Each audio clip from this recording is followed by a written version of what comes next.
This story is a work of fiction created for entertainment. It does not describe real people events or official actions. My name is Rebecca Hayes. I was 26 years old when my parents tried to take my inheritance at my own graduation dinner, and what still surprises people is not what they asked me to do, but how calmly I said no. It was May 2024 in Naperville, Illinois. The kind of warm spring evening families like to dress up for and pretend everything is fine. The restaurant was softly lit white tablecloths, pressed smooth graduation cards lined up beside folded napkins. My master's degree sat in a leather folder at my side, the result of 2 years of late-night student loans and a life I built quietly without asking anyone for help. My parents, Thomas and Linda, sat across from me, smiling the way they always did in public, practiced and careful. My sister Emily was next to them, relaxed, scrolling on her phone, already bored with the idea that this night was supposed to be about me. The waiter poured water. Someone congratulated me. I thanked them. And then my father cleared his throat. I knew that sound. It was the sound he made when he had already decided something and was about to inform everyone else. He reached into his briefcase and placed a folder on the table, sliding it towards me as if it were dessert. He said, "Rebecca, you already have a career now. Emily is still figuring things out. We think it makes sense for you to transfer Grandpa's inheritance to her." The word transfer landed heavier than any insult. The table went quiet. I felt eyes shift toward me from nearby tables. My mother nodded quickly, adding that this was about family and sacrifice and keeping things fair. Emily finally looked up, smiling slightly, as if this had been settled before the appetizers arrived. In that moment, I realized this was not a conversation. It was a performance. They had chosen this place, this night, this audience, because they thought pressure would do the work for them. I felt something sharp and cold move through my chest. Not panic, not anger, but clarity. I did not raise my voice. I did not argue. I did not ask for time to think. I looked at the folder, then at my parents, then at my sister, and I said no. Just one word. No. My father blinked as if I had spoken another language. My mother whispered my name like a warning. Emily laughed under her breath. Someone at the next table coughed. I could feel the heat of embarrassment they expected me to drown in, but it never came. I had spent my entire life learning how to stay calm when things were unfair. They thought this dinner was the moment they finally cornered me. What they did not know was that this was the moment I stopped shrinking. If you have ever been told to keep the peace at the cost of your own dignity, let me know in the comments, because what happened next changed everything they thought they controlled. Growing up as the invisible child does not happen all at once. It happens in small moments that teach you where you stand without ever saying it out loud. For me, it started early, long before I understood words like favoritism or entitlement. Emily was 3 years younger than me, but somehow she always seemed older in the way my parents revolved around her. She was louder, more expressive, quicker to cry when things did not go her way. My parents called her sensitive. They called me independent.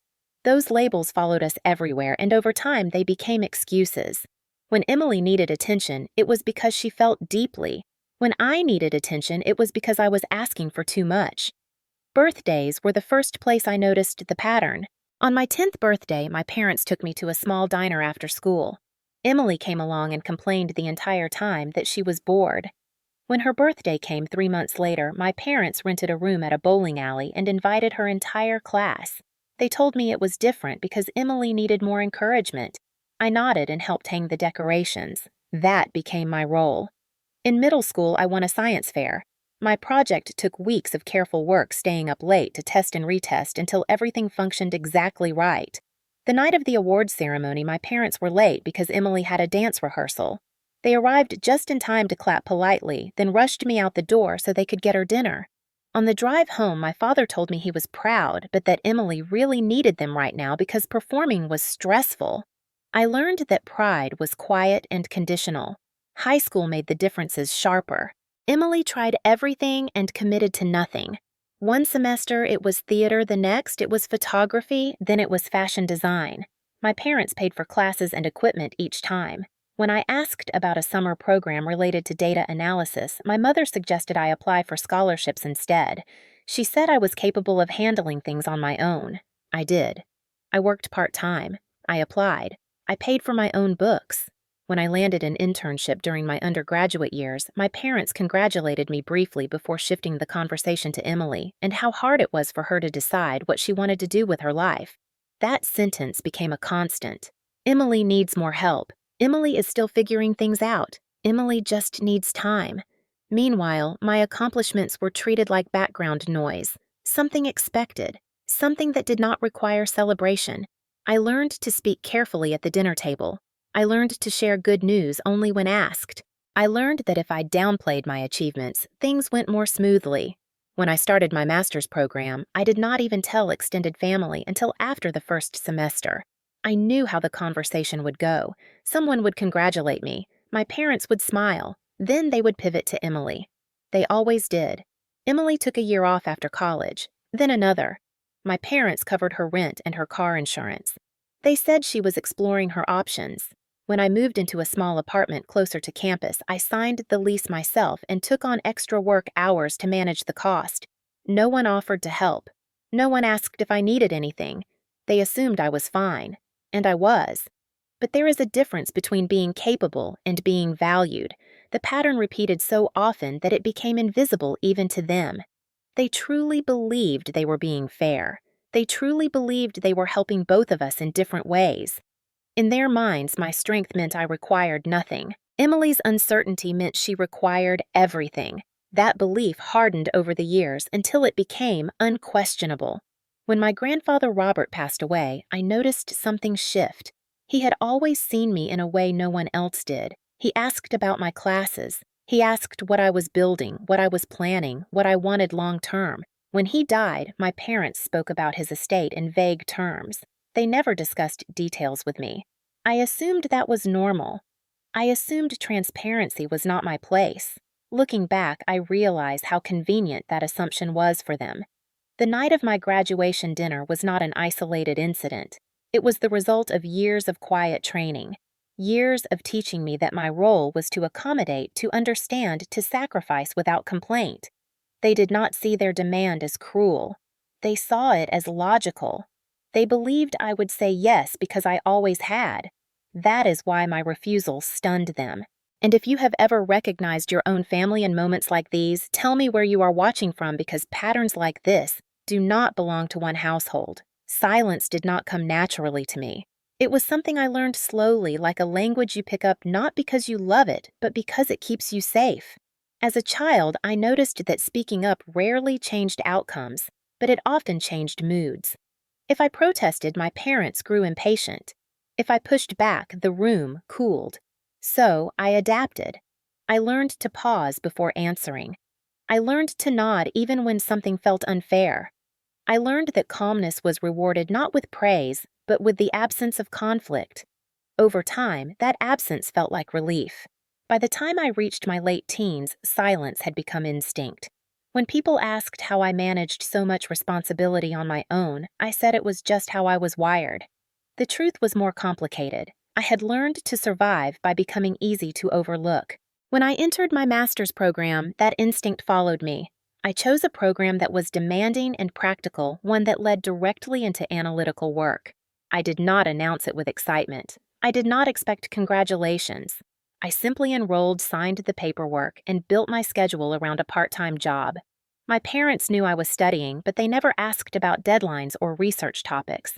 They never asked how heavy the workload was. When tuition bills arrived, I handled them. When projects piled up, I adjusted my sleep. There was a strange comfort in relying only on myself.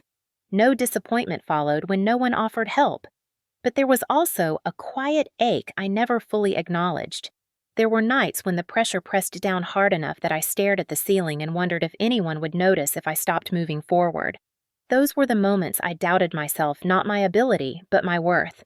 Doubt crept in quietly. It sounded like practical thoughts. Maybe I was too serious. Maybe my parents were right and Emily just needed more support. Maybe asking for recognition was selfish. Those thoughts kept me compliant. They kept me from naming what I felt. The only person who disrupted that pattern was my grandfather, Robert Hayes. He never raised his voice. He never rushed me. When I visited him, he asked questions that assumed my answers mattered. What are you working on right now? What problem are you trying to solve? What kind of life do you want after school? He listened without interrupting. When I talked about my program, he did not simplify it or gloss over it. He asked follow-up questions, the kind that made me realize he was actually paying attention. Once during my first year of graduate school, I admitted that I was exhausted. I said it quietly as if confessing a weakness. He looked at me for a long moment and said, "You are carrying a lot because you have been taught not to put anything down." That sentence stayed with me. He never criticized my parents directly. He did not need to. He showed his support in small, steady ways. He slipped me notes of encouragement. He reminded me to rest. He told me that strength did not mean enduring everything alone. When he passed away, the loss felt heavier than grief. It felt like the removal of the one place where I could speak freely without consequence. After his death, my world narrowed again.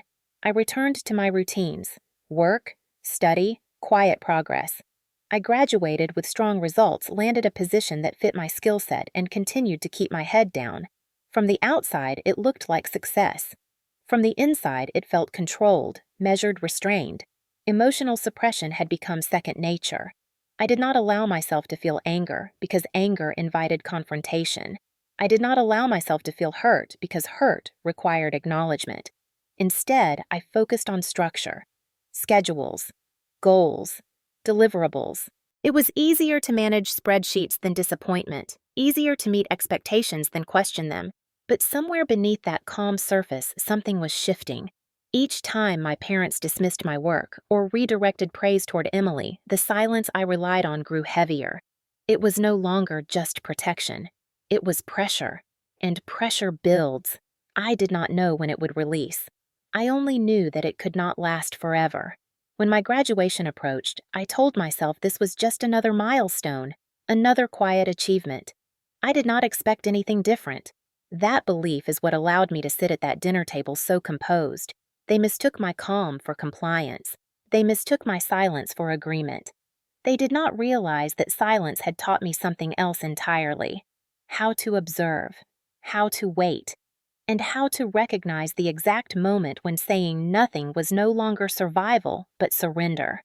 The tension did not arrive with a bang. It drifted in quietly, settling over the table long before my parents opened the folder. From the moment we sat down, I could feel it, subtle but persistent, like a low hum you only notice once the room goes quiet. The restaurant was busy, conversations overlapping glasses, clinking servers moving between tables with practiced ease. On the surface, everything looked normal. My parents smiled at the waiter. My mother complimented the decor. My father asked about the menu as if nothing unusual was coming. But their attention kept slipping back to me in a way that felt measured, rehearsed. Emily filled the space the way she always did. She talked about possibilities, about ideas she was excited about, though none of them had names or timelines. She mentioned maybe starting something creative, maybe moving to another city, maybe taking a break to find herself. My parents nodded along, offering encouragement, asking questions, reacting as if each vague statement was a concrete plan. I listened quietly, folding my napkin, sipping water, answering questions when asked. When the conversation turned to me, it stayed shallow. Where would I be working? Did I like the commute? Was the office nice? The questions felt less like interest and more like boxes to check before returning to Emily. Each time someone congratulated me, my mother smiled quickly and then redirected the conversation. It was familiar, almost comforting in its predictability. Still, something felt off. My father checked his watch more than once. My mother kept glancing at the folder beside his chair as if to make sure it was still there.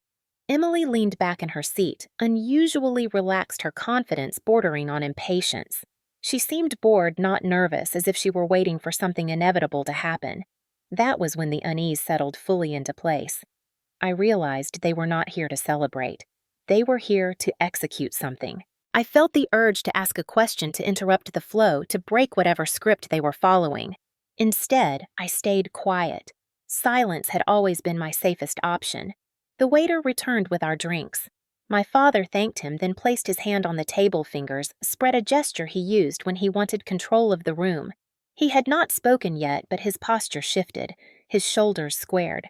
My mother mirrored him, folding her hands neatly, her expression tightening just enough to signal seriousness.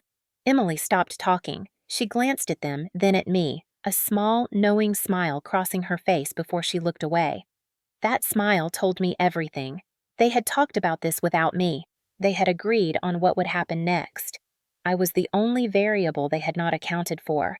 I felt my heartbeat slow, not because I was calm, but because I was alert. Years of emotional restraint sharpened into awareness. I noticed how my parents positioned themselves angled slightly toward me, creating a subtle barrier between me and the rest of the room. I noticed how Emily avoided eye contact as if she did not want to see my reaction up close. I noticed how my father took a breath he did not need. The air between us thickened. I could feel the moment stretching the seconds before something irrevocable is said. Part of me wanted to retreat into politeness to play my role, to keep the peace the way I always had. Another part of me watched closely, detached, curious. I did not yet know what they were about to ask, but I knew it would not be small. The quiet before the demand felt heavier than the demand itself. It carried the weight of every time I had been overlooked, every assumption they had made about my willingness to give. When my father finally cleared his throat, I was not surprised. I was ready. I had learned long ago that the most dangerous moments are the ones that look ordinary on the surface. Have you ever felt something was wrong and stayed quiet anyway? My father did not rush into it. He never did when he believed he held the upper hand. He waited until the waiter stepped away, until the noise of the room settled just enough until my mother gave a small, almost imperceptible nod. Then he reached down beside his chair and lifted the folder onto the table. It was thick, heavier than a menu, the corners squared and deliberate. He placed it directly in front of me, aligning it carefully with the edge of the table, as if precision itself would make this reasonable.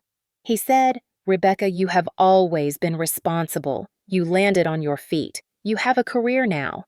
The sentence ended there unfinished, but loaded like a verdict already decided.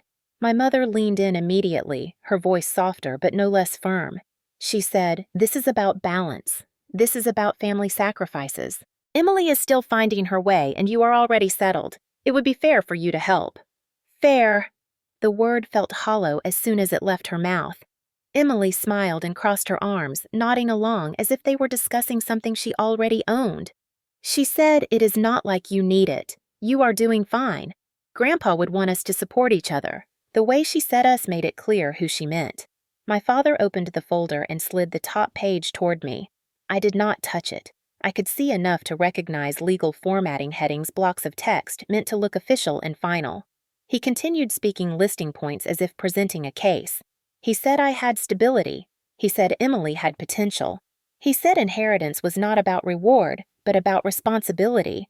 He said I should be grateful they were including me in the discussion at all.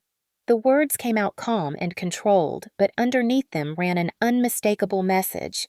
Say yes now, and this will stay private. This will. Say no, and we will make you uncomfortable. I glanced around the room. Conversations at nearby tables had slowed. A woman at the table behind us looked over briefly, then looked away. Someone had noticed the shift. My mother lowered her voice slightly, the way she always did when she wanted to appear reasonable in public. She said, "We are not asking you to give everything. Just to sign the transfer so Emily can manage it." Manage. Another carefully chosen word. Emily leaned forward, then placing her elbows on the table.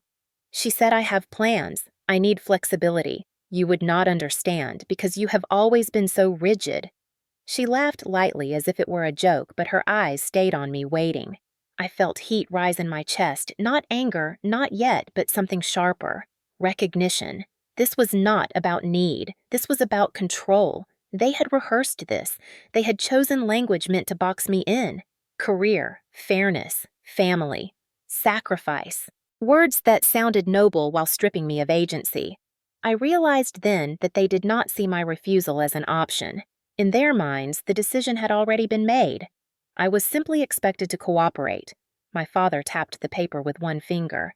He said, "You can review it later if you want, but it makes sense to agree tonight."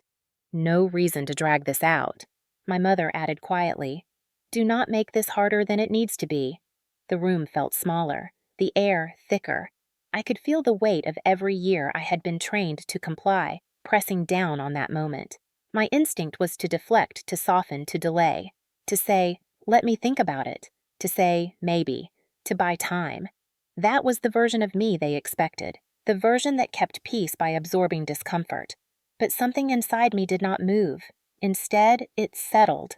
I looked at the folder again, then at my father, then at my mother, then at Emily.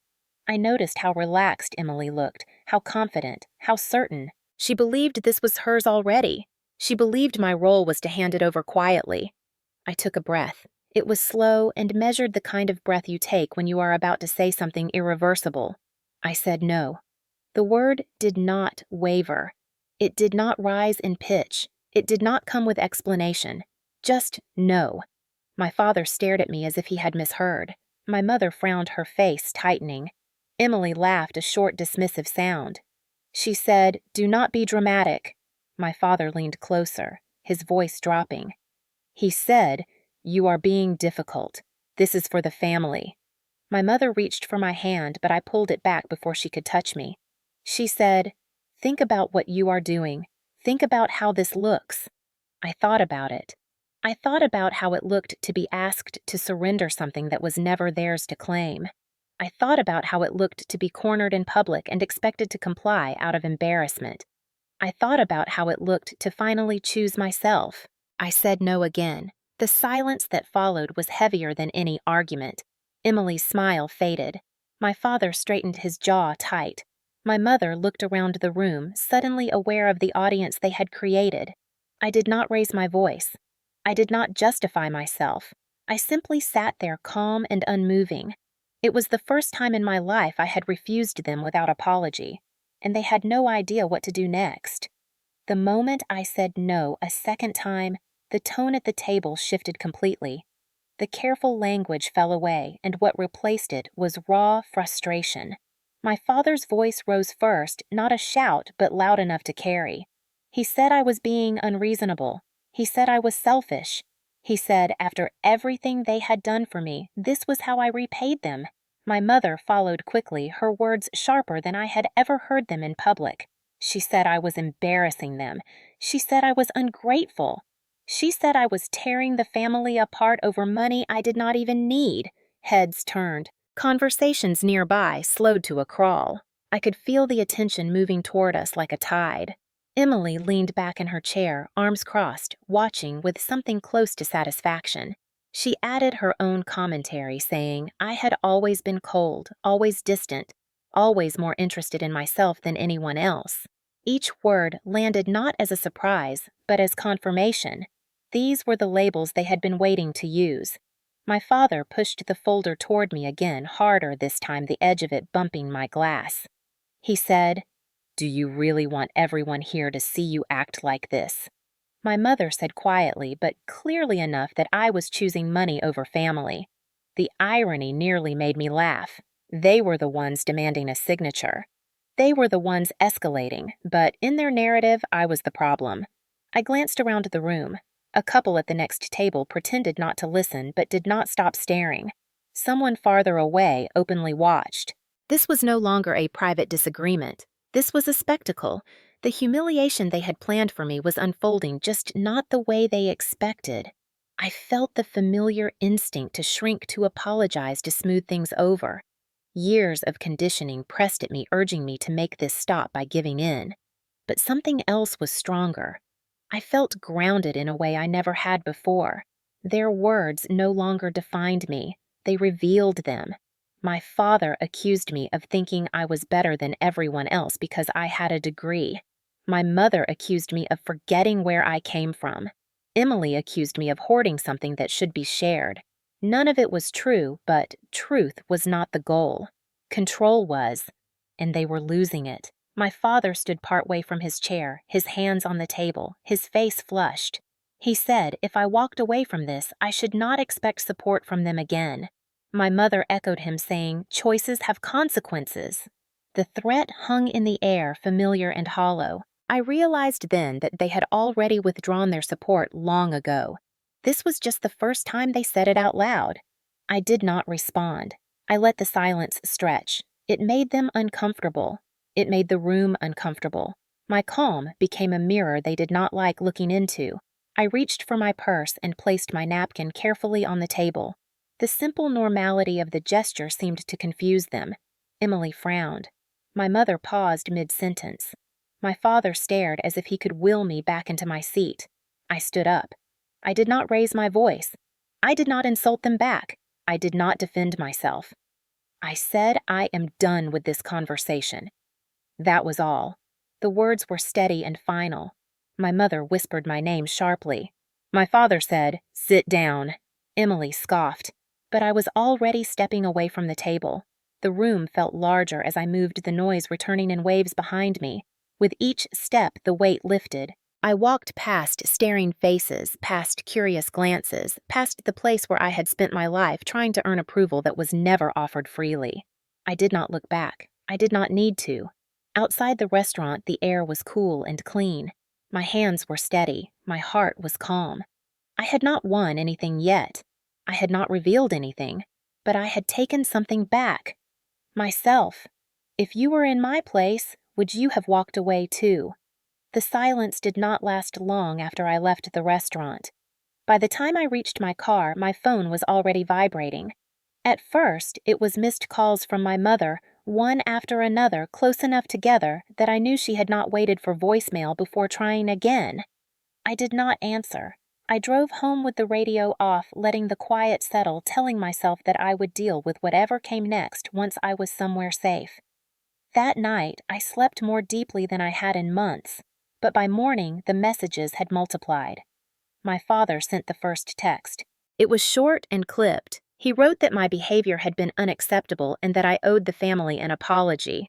He said I had embarrassed them in public and that my refusal had consequences. My mother followed with a much longer message. Hers was careful and emotional, filled with words meant to soften the edges of what had happened.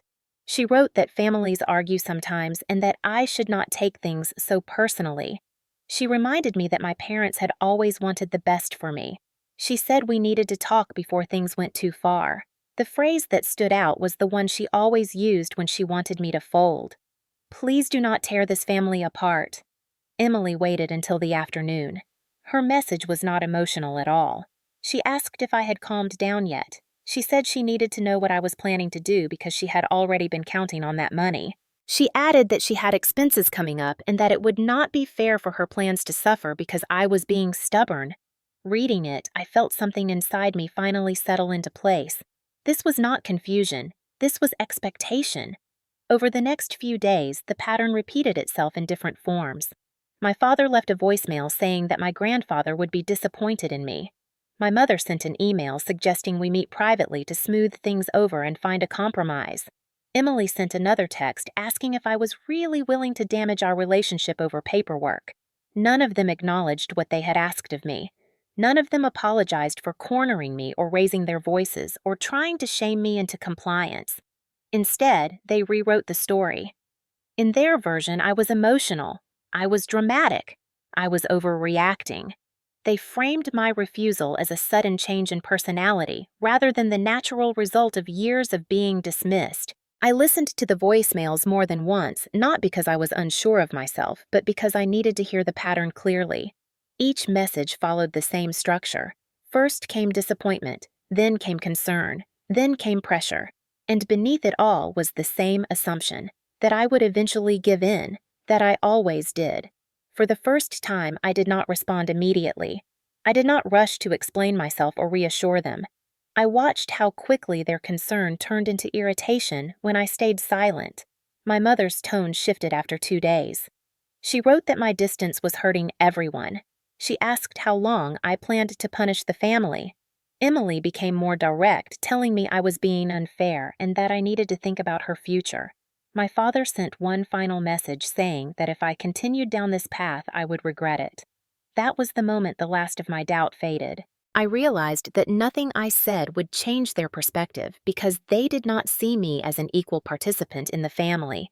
They saw me as a resource, someone dependable, someone expected to absorb discomfort so others would not have to. Their kindness had always been conditional, offered only when I stayed within the role they assigned me. The night of the dinner had not revealed something new about them. It had simply made it impossible to ignore. I felt a strange mix of sadness and relief. Sadness for the family I had hoped might exist, if I just tried hard enough. Relief that I no longer had to keep trying. I did not block their numbers. I did not send a final message. I simply stopped engaging. And in that quiet space, something important became clear. They were not confused. They were not hurt. They were angry because control had slipped from their hands. And for the first time in my life, that was no longer my problem.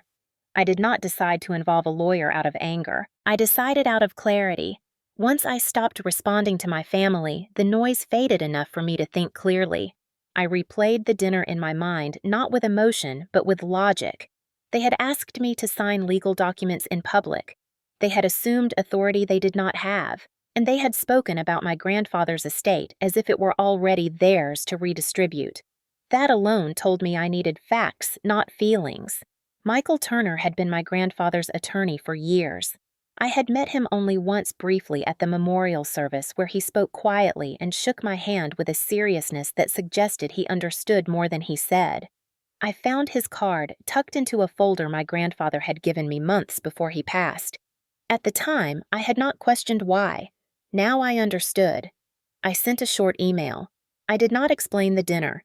I did not accuse anyone. I wrote that I needed clarity regarding my grandfather Robert Hayes's estate and asked if we could meet. He replied within hours. His response was calm and professional. He suggested a meeting at his office in downtown Chicago the following week. That was it. No alarm, no hesitation.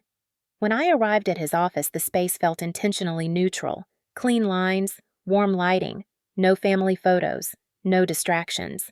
Michael greeted me and invited me into a conference room. He did not ask about my parents. He asked what I wanted to know. I told him the truth.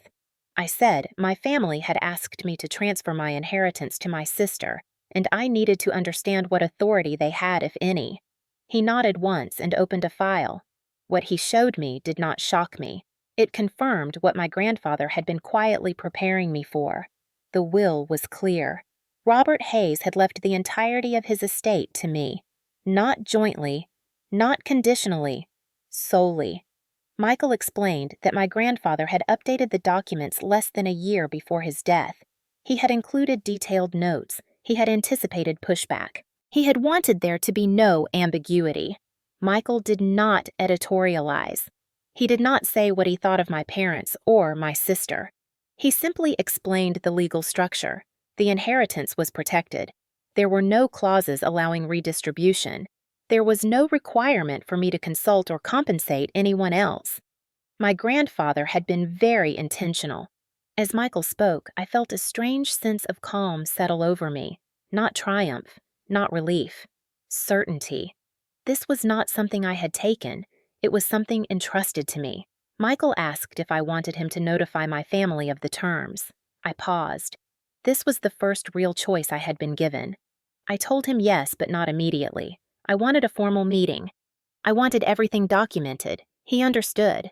We scheduled the meeting for June 2024. He would send formal notices. He would control the environment. I would not have to argue. I would not have to defend myself. The structure would do that for me. As I left his office that day, the city moved around me as it always had. Traffic, footsteps, voices. Nothing had changed on the surface, but underneath everything had shifted. For the first time, I was not reacting to my family's demands. I was setting the terms. I did not feel the need to announce anything or hint at what was coming. Silence served me again, but this time it was not suppression. It was strategy. I returned to my routine. Work, commute, evenings at home. I did not respond to messages. I did not engage in arguments that no longer mattered. Everything that needed to be said would be said in the right place at the right time by the right authority. And that is where things changed, and no one saw it coming. The morning of the meeting was clear and bright, the kind of Chicago day that feels almost deliberate in its contrast. June 2024 had settled into the city with steady warmth, sunlight reflecting off glass and steel as I walked toward Michael Turner's office in the Loop. I arrived early, not because I was nervous, but because punctuality had always been a form of control for me. I wanted to be seated composed, already present when my family arrived.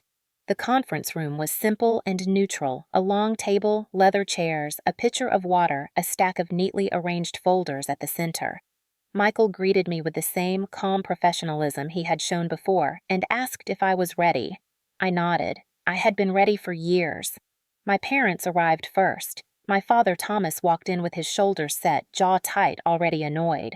My mother Linda followed, eyes scanning the room, as if gauging how exposed she might be. Emily came last, sunglasses perched on her headphone in hand, looking more irritated than concerned. She glanced at me and rolled her eyes slightly as if this were an inconvenience she had been dragged into rather than a legal proceeding. They took their seats across from me, forming the same divide that had existed my entire life. Michael waited until everyone was settled before speaking. He did not offer pleasantries. He did not ask how anyone was feeling. He began by stating the purpose of the meeting and outlining the agenda. His tone was even factual, authoritative. He explained that he represented the estate of Robert Hayes and that he would be reviewing the terms of the will as executed. My father interrupted almost immediately, saying there must have been a misunderstanding. He said that as Robert's son, he expected to have input. Michael raised one hand gently and said that the will would clarify everything. He opened the folder and began to read. The language was precise, formal, unmistakable. As he spoke, the room seemed to still. He read the date the will had been executed. He read the witnesses. He read the clauses that left no room for interpretation. Then he reached the section my family had never imagined would be read aloud in front of them. He stated clearly that the entirety of Robert Hayes's estate, including financial assets and property, was to be transferred solely to his granddaughter, Rebecca Hayes. My mother inhaled sharply. My father leaned forward, his face draining of color.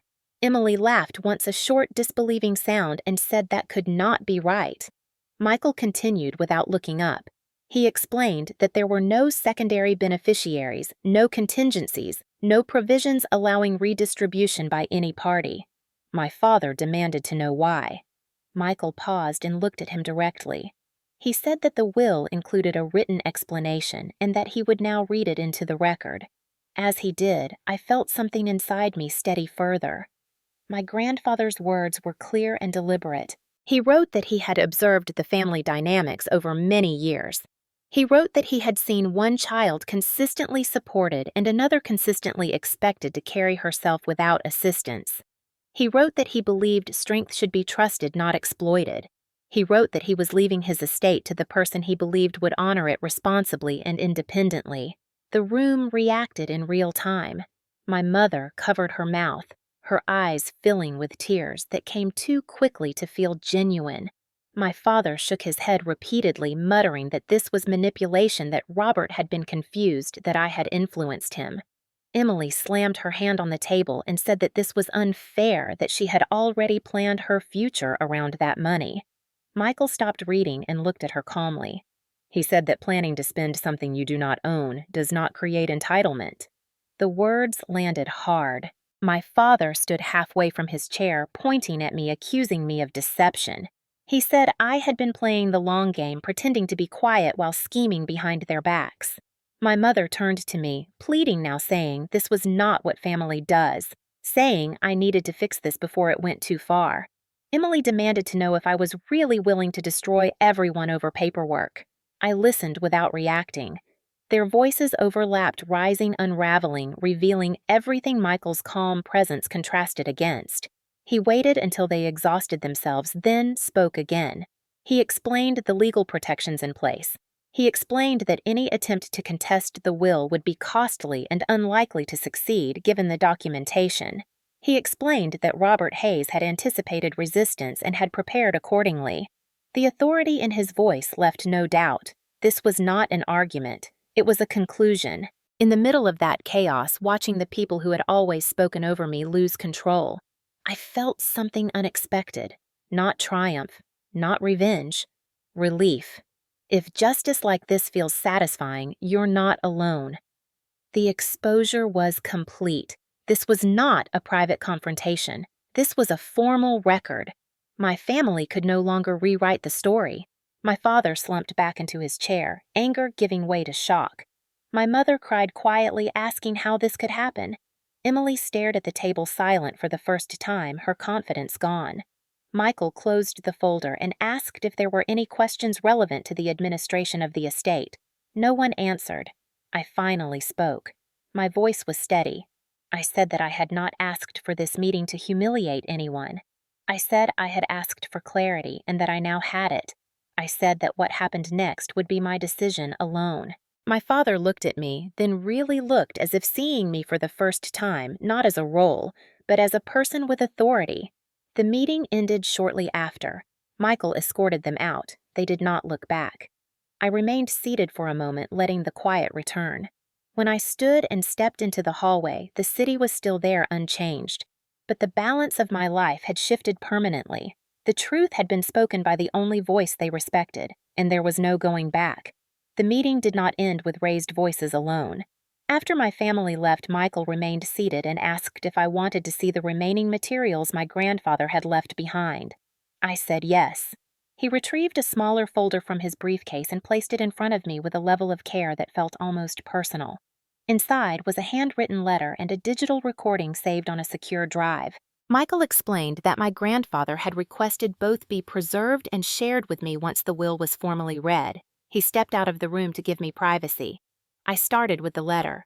The handwriting was steady, familiar, the same careful script he used on birthday cards and notes tucked into books.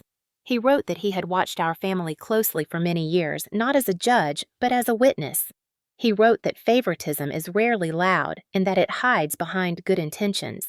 He said he had seen how support was distributed unevenly and how one child was praised for potential, while another was expected to be resilient without recognition. He wrote that I had been patient not because I lacked ambition, but because I had learned patience as a form of survival. He acknowledged that my silence had often been mistaken for agreement. He said that mistake had been costly. He wrote that the estate was not a reward, but a responsibility, and that he trusted me to carry it without entitlement. I read the letter twice, not because I needed to understand it, but because I needed to let it settle. Then I opened the video file. My grandfather appeared on the screen, seated in his study shelves lined with books, the light soft and natural. His voice was calm. He said that if I was watching this, it meant the moment he anticipated had arrived. He said families do not always recognize fairness until it is formalized. He spoke directly about patterns about how support can become expectation and how expectation can turn into exploitation. He said he believed I had earned my independence the hard way and that he respected it. He said trust is built on consistency and that I had been consistent even when it cost me comfort. He addressed my parents without naming them, saying that good intentions do not excuse unequal treatment. He said love should not require one child to diminish herself for another. As the video ended, I sat back in the chair and let the quiet return. There was no applause, no dramatic pause, just the steady confirmation that what I had felt for years had been seen. Justice did not arrive as a spectacle. It arrived as validation. My grandfather had documented what I could never articulate without being accused of resentment. He had named the pattern. He had explained his reasoning. He had removed ambiguity. When Michael returned, I thanked him and asked him to ensure the letter and video remained part of the official record. He nodded. He said that was already arranged. Walking out of the office, I felt something close to peace. Not because my family had been exposed, but because the truth no longer depended on my voice alone. It was written. It was recorded. It was undeniable. For the first time, the weight I had carried quietly was no longer mine to hold. The calls did not stop after the meeting. They changed. The anger drained out of them, first replaced by urgency, then by something that sounded like humility but was not. My mother was the first to reach out. Her message was careful, slower than before, her voice softer. She said the meeting had been overwhelming and that everyone needed time to process. She said families survive difficult moments by coming together, not by standing on opposite sides of a table. She asked if we could talk privately, just the two of us, without lawyers or paperwork. I listened once and did not respond. My father tried next. His message was shorter, less polished.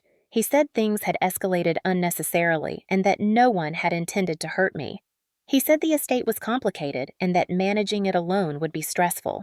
He offered to help, framing it as support rather than control. He suggested we could find a solution that worked for everyone if I was willing to be flexible. The word flexible carried the same meaning it always had. Give in quietly.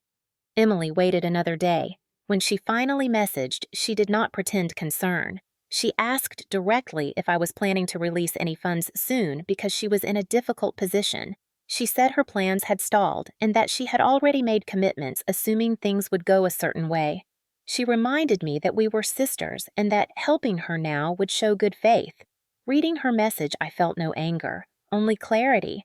This was not reconciliation. This was resource seeking. They were not reaching out because they understood what they had done. They were reaching out because the outcome had not gone their way. I responded once. I kept it brief. I told my parents that all communication regarding the estate would go through Michael Turner. I said I would not be meeting privately or discussing alternatives. I told Emily that the estate was not a shared account and that I would not be providing financial assistance. I did not justify myself. I did not soften the language. I stated facts. The reaction was immediate. My mother replied that I was being cold and that this was not how family treats each other. My father warned that I was isolating myself and burning bridges. Emily accused me of being heartless and said I would regret this when I needed help one day. I did not reply. Michael informed me a week later that my parents had inquired about contesting the will. He explained the legal consequences calmly. He said a challenge would likely fail and would incur significant legal fees. He said that any attempt to pressure or harass me regarding the estate could be documented and addressed. The inquiries stopped shortly after. The consequences unfolded quietly. Emily moved out of her apartment within a month. My parents downsized sooner than expected. There were no dramatic confrontations, no public apologies, just the slow adjustment that follows when assumptions collapse. I did not feel vindicated. I felt finished. The audacity of their return had confirmed what the meeting had already proven. They had never wanted resolution. They had wanted access. And once that access was denied, there was nothing left to discuss. Peace did not arrive as a dramatic moment. It settled in quietly the way tension leaves a room once everyone stops arguing. In the weeks after the legal matters concluded, my life did not change in obvious ways, but it felt different in every subtle one.